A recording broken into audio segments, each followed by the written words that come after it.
out there on the ranch. I called and I got a hold of him, and one of the first things that Jose says was, "Hey, Remy, before we talk about anything else, remember that thing we discovered out there on the ranch?" And I said, "Yeah."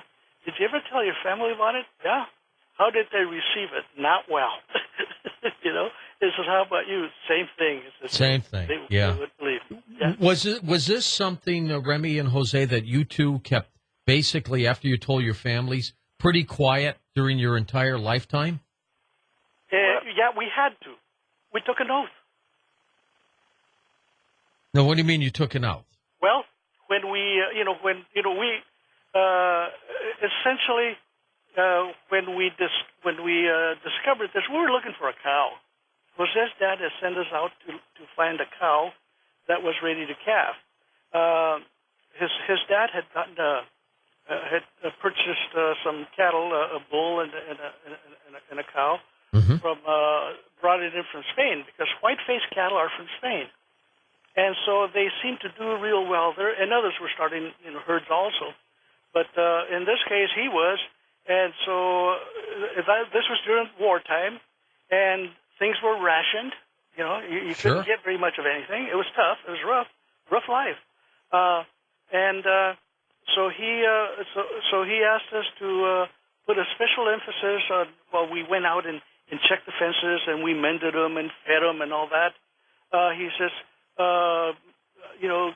whenever one's ready to calf, I'll let you know, so you can make sure that it comes home, and make sure nobody gets it and brands it.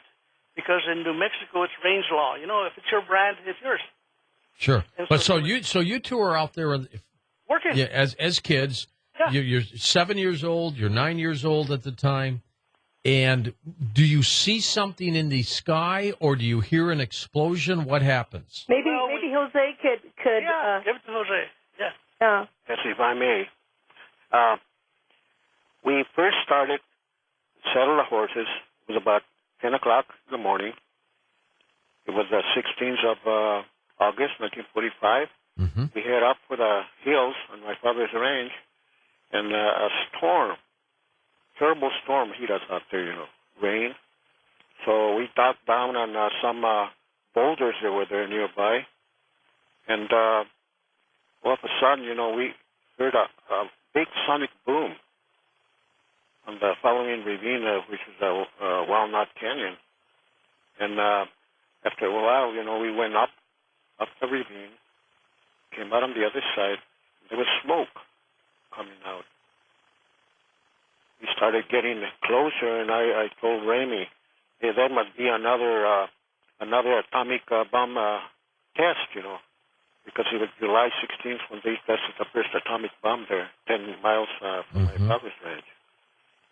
And we kept on getting closer, and we seen this big, huge object, just almost buried one side kitty corner up on the ground. What did it look like to you when you came upon it? Like a round plate, aluminum plate. Now, how big? And I know you're 9 years old at the time. Things look even bigger when you're little. Well, but how big do you think it was? Pretty big. We'd say might have been about 35 feet diameter and an oval shape. Mm-hmm. And about 15 feet high. And you came close enough to it to get a piece off it, didn't you? We did. Yeah, but you didn't get the piece right away. What you did was look at it. You were 200 yards from it. You didn't get the piece until they started the recovery, right? It was the last day before they tore it away. It's when we went back in there, and I got in there and took the piece out. Okay, so when you were looking at this object, were you two the only ones there at the time, or was the military showing up? No, there was nobody else. It had just happened.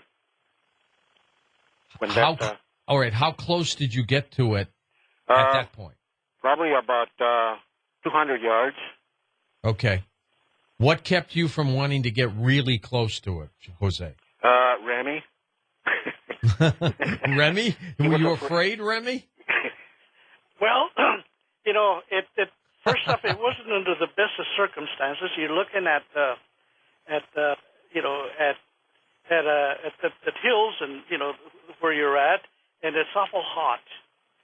Temperatures run there probably 110 degrees, and we just had some rain, so it was miserable. You got the rain and the humidity. In addition to that, you have fire. You have brush that are burning and smoke. And add all that, and it adds up to misery. It wasn't very easy to get there. The soles, we could feel the heat of the rocks on the soles of our shoes. It was miserable. And there's dust all over. Brush is burning. Some of the greasewood, they call it creosote nowadays, but that was burning. And your eyes are burning. It's miserable as such. And as we get, we retreated several times to go up on the ridge and get some air because we couldn't breathe.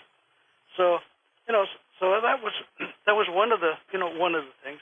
The other thing is, I felt uncomfortable. I didn't know what it was. I'm from San Antonio, New Mexico. Population at that time, 50, 60 people. Not much. I had never seen anything like that. In fact, I'm not even in the first grade because of the age. You have to have attained the age of 6 in order to have to be able to enroll in school. And so I had to wait, because I was born on October, of 1938. So I wasn't yet, I was going to be enrolling that fall.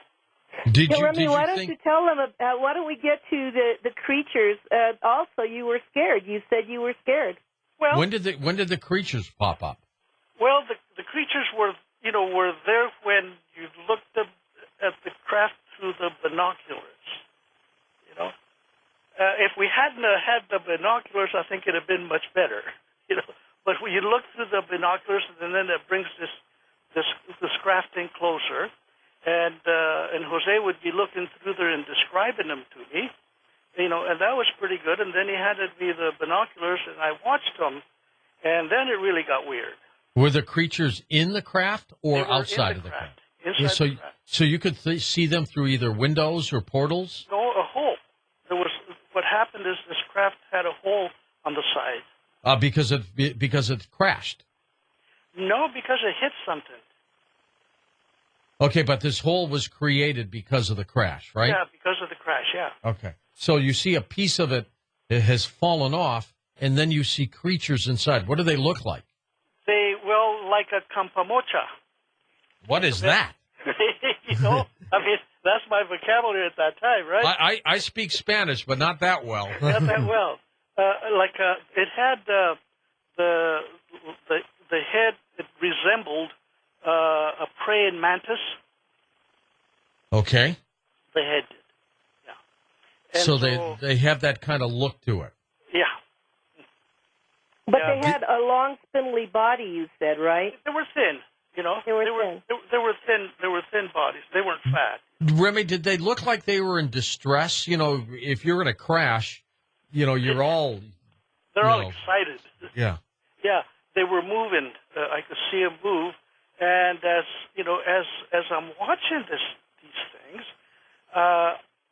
and I'm being overcome by some emotional stuff that maybe I had experienced at a funeral, when you bury one of your loved ones, and you experience that type of emotion. You really feel bad, did some of them look dead? No. No, I didn't see anyone look dead. They were moving back and forth. How many? There was 3 that I saw. Whether there was anybody else lying down, I don't know. Paula, they seem to be 3-man crews, huh? Well, that's what they saw. Jose, what did you feel when you saw it? There were 3 little men rushing back and forth. We seen it through that hole. They were rushing back and forth. To me, it seemed like they were injured.